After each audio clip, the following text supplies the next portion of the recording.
Yeah. Oh, okay. All right.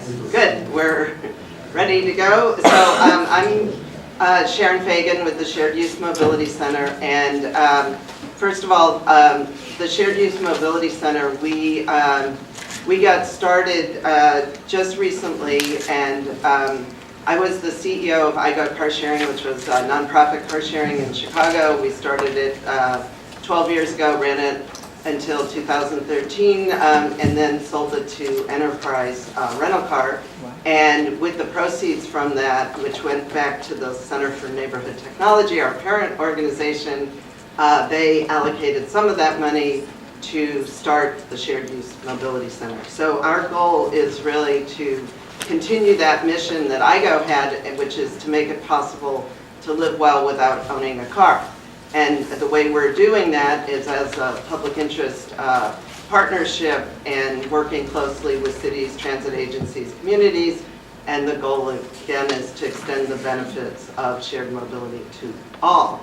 And so we're working on a lot of projects. I'm going to show you a couple slides of some of the toolkits we're creating for cities. We're actually working with 26 cities. We just got started with the sustainability directors through the Sustainability Directors Network. So there is an opportunity to, hopefully, for most of you to participate in that project with us. And so what I want to do is give you like a quick overview of what and where is shared mobility, some of the benefits, the new trends going on in 2015, and some of the policy levers, which we've heard a little bit about, and show you some other things going on around the country. So to start with, what is shared mobility to us? Shared mobility at its heart is actually the public transit system. It's all those existing shared mobility, but it's also a lot of new things too. Car sharing, ride sharing, bike sharing, transportation network companies. There are many definitions and new names for these services, shuttles, van pools, jitneys. And in addition to that, to all these new modes, they're really what makes it work, what the future is the integration of all those modes. So these kinds of apps or applications that will integrate the services. So the goal really is integrated fare media, real-time information, and the one connection where you can see all the different services, how much they cost, how you can connect between them so that it's a very seamless experience. And there are companies out there now are offering these sorts of products, and there's some cities that are building their own. So in terms of policy, mostly what we've seen is that a lot of the policy has been reactive, not proactive.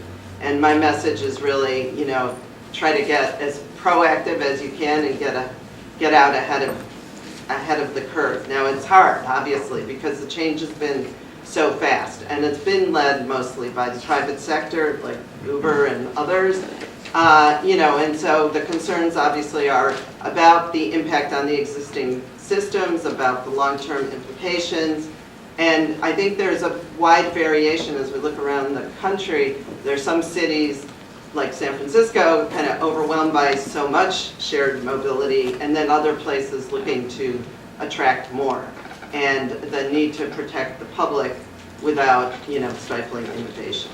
Right? So first I just want to kind of show you where it is. The first, after transit car sharing got going about 13 years ago, 14 years ago now, and it started out as kind of one city companies. Now traditional car sharing, two-way car sharing, is dominated by the rental car companies. So Avis owns Zipcar, Enterprise has bought up a lot of the nonprofits, is running car sharing all over the country.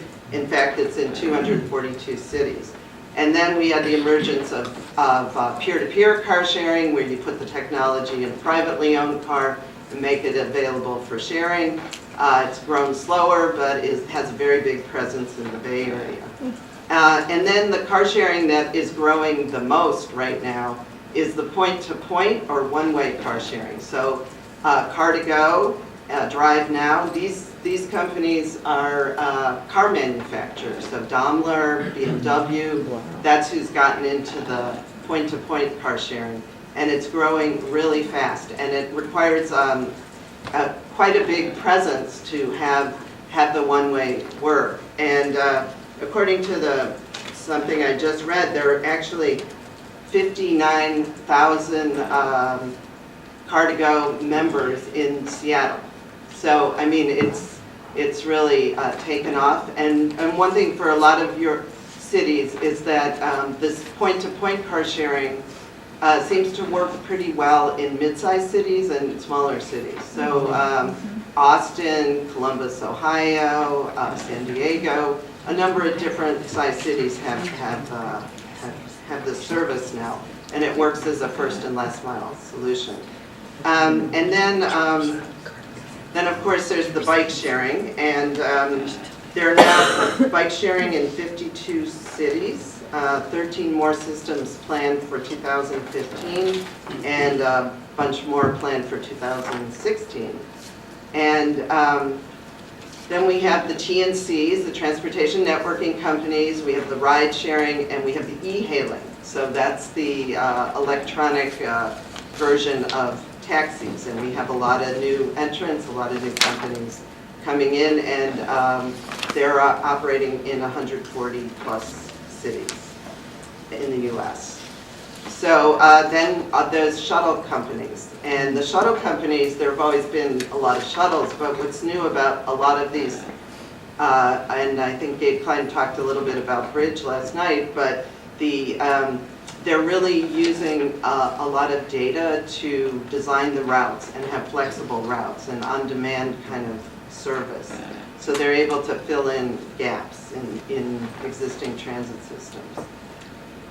So this is kind of what it looks like. There's a lot going on, but it's changing really fast. And there are some holes, obviously, in the country, but it's going on everywhere in one form or another.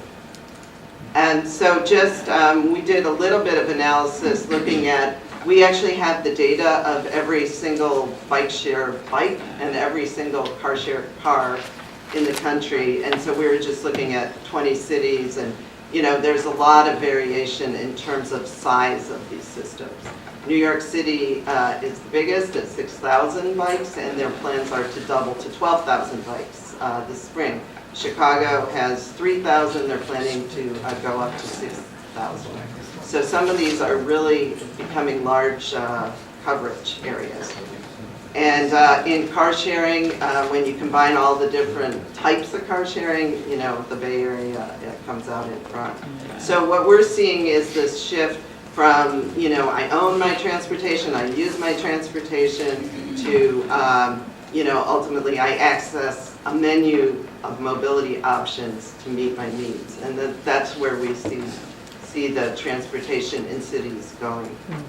So, you know, why is this happening? There are a lot of limits, and with public transportation. While it's the heart of any system, we all know that it's hard to serve suburbs, low-density areas, a lot of older systems. There's a mismatch between where jobs and housing are, and it's hard to serve it well, infrequent weekend and nighttime service.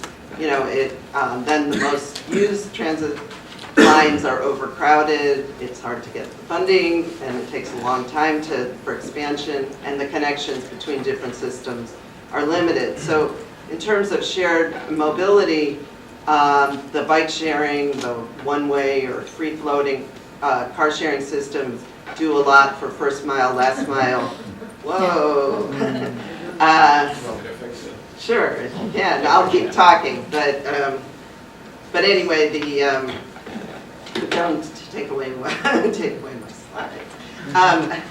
So, and the transportation networking companies, in spite of the bad behavior of Uber, they are actually providing services in places where taxis have not provided as good service. So, you know, the city of Chicago did an analysis, and it's the data the companies reported, but 52% of the service of Uber and Lyft was in the areas that are underserved by taxi cabs. And that kind of data has been coming out in other cities as well, because when you call for Uber or Lyft on your phone and then the money comes out, the cab driver knows that, basically the Uber or Lyft driver knows that it's the ride is really going to take place. They're going to be covered. So there are a lot of benefits in terms of serving broader areas. And the other thing is that in the studies that have been done so far, which are very limited, but people report using Uber and Lyft as a way to avoid drunk driving, basically. People are using it at night to go out and have a safe way to get home and to fill in for transit at night in areas where transit's mismatched. In terms of car share, traditional car sharing is used for the non-work trips, and 80% of trips are, in fact, non-work trips. So it often is the biggest reason why somebody buys a car is for those non-work trips. And so when car sharing can be there for you when you need it to go on a shopping trip or to the grocery store, then it reduces the need to own a car. And the technology from the transportation networking companies are creating a lot of interesting new types of services. So just some of the big trends that we see are that shared mobility really is part of a strategy for economic development. It's what, if you're looking at revitalization, at keeping the downtown lively, at keeping all these things happening. Oh, well, that's okay. Then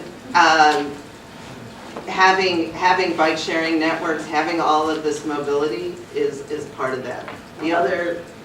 The other thing is that we're seeing kind of this blurring of paratransit.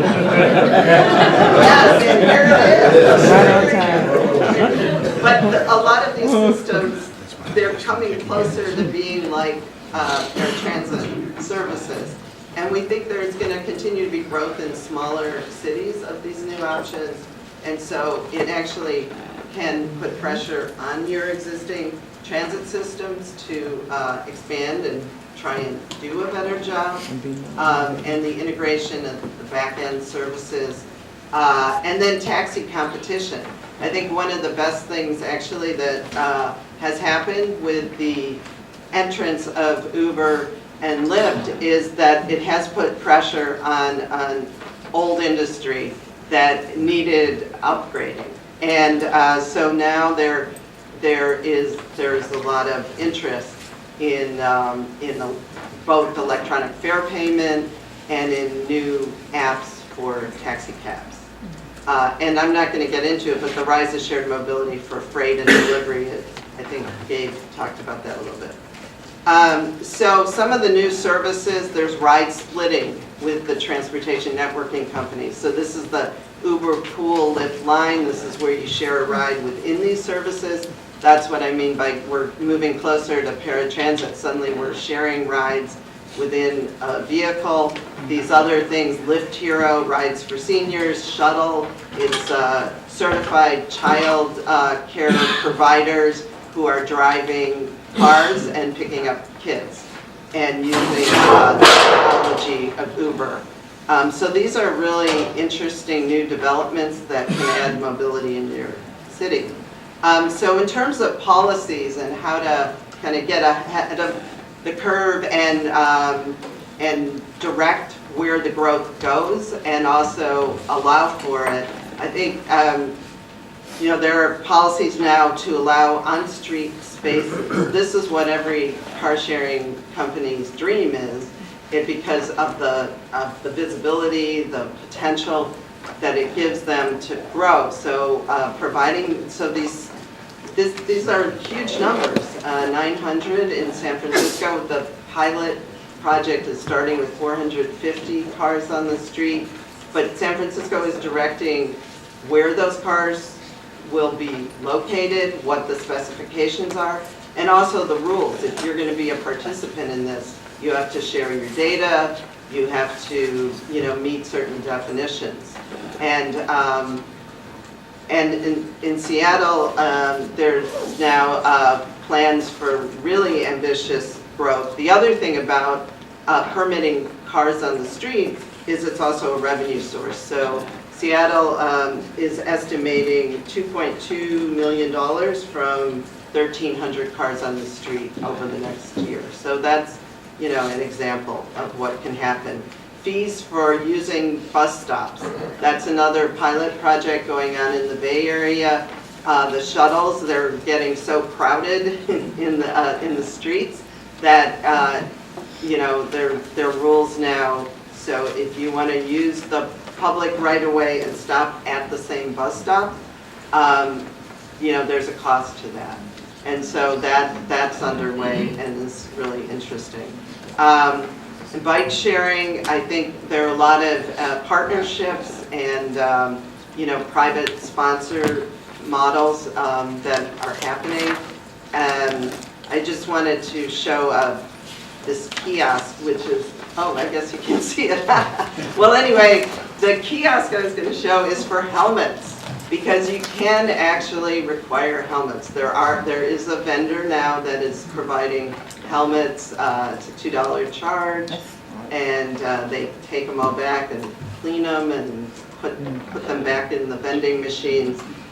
So there are ways to, if that's of interest, to do that.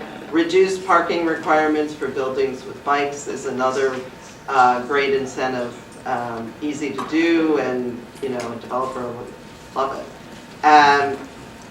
TNCs and taxis, as I mentioned, taxi apps are a way for the taxi cabs to become more competitive. Chicago's about to put out an RFP. New York, LA, DC, all of these cities are now working on the idea of having an app. And you really need one, because there's so many little taxi cab services that if it's going to be useful, it's got to be connected, it's got to be integrated, and that's why really the city is sort of the level to create that. Data sharing is another area. Data sharing is so important for both understanding the benefits, the effects of all of these different systems, and it's something you can require of the companies that want to operate in your area. And I think there was a recent announcement that Uber is going to start providing data in Boston, and I think that it'll be part of the requirements in Portland, and it really can help in a lot of transportation planning. So some key takeaways are to be proactive, ensure the policies from different departments match up. One of the things we've been finding when we talk to cities about Uber and Lyft, that's usually through some regulatory body, and the transportation planners are not even necessarily in the conversation. They're like two completely separate. I was appointed to this public vehicle underserved communities task force in Chicago, and I walked in the room and there was not one single person there from, Chicago Department of Transportation, just because they're it's coming under separate jurisdictions. So making sure those two areas are working together. Creating incentives, marketing street space, setting requirements about service levels, setting the rules about the technology. I didn't really talk about that, but if you're going to have integrated services, if you're ultimately going to want to have one fare card, they have to be on the same system. The fob that goes in the bike share system has to read the same code that what you use on your transit system does. So this can be part of the specs when you're creating an RFP for any of these services to make sure they're going to match up. And then think about partnerships and opportunities for new revenue streams from the use of public space. And pilot projects. That seems to be the way that every city has managed to get some of these new things going is through pilot projects. So take charge of policy, set goals, and incentivize shared mobility. One of the things that we're looking at with the cities we're going to be working with through the Sustainability Directors Network is the idea that if you set a goal for, reducing your mode split, if you want to go, like San Francisco has said, let's go from 62% single occupancy vehicles to 50%. Well, you can actually quantify how many people that is that you need to move, and then look at the shared mobility and try and figure out like what kind of services and what the mix is. And that's the work that we're doing. We are analyzing. If I was showing you my slides, you would see these slides that shows all the dots of all the car share cars, all the bike share bikes, the transit system, and we're looking at like where are the gaps and a lot of other variables to try and help understand how these different services can be used to fill in and enhance the systems that cities have.